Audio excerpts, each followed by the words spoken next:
Once again, Code Planner is here.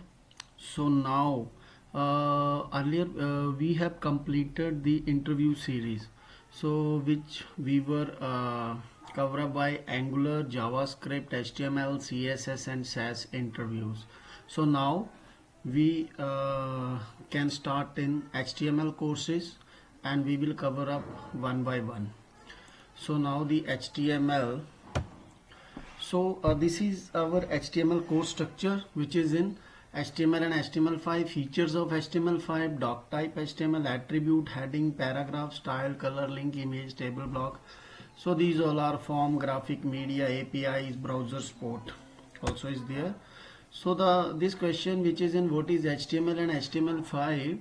So the HTML, we can create a web page and use to achieve a font color like link, graphic, hyperlink, etc. on web pages. So it is in markup language, not a programming language.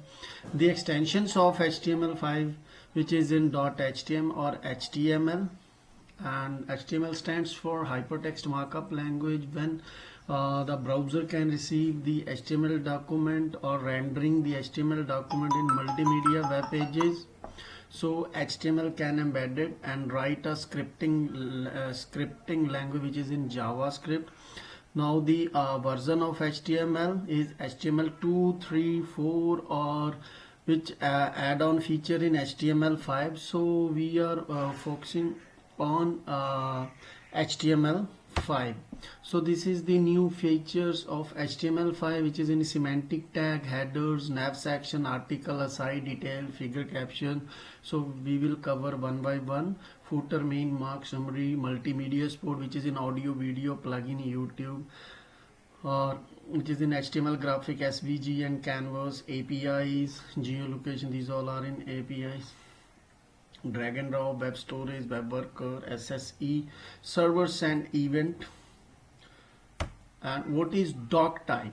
So doctype is not a tag or HTML tag or elements in HTML5.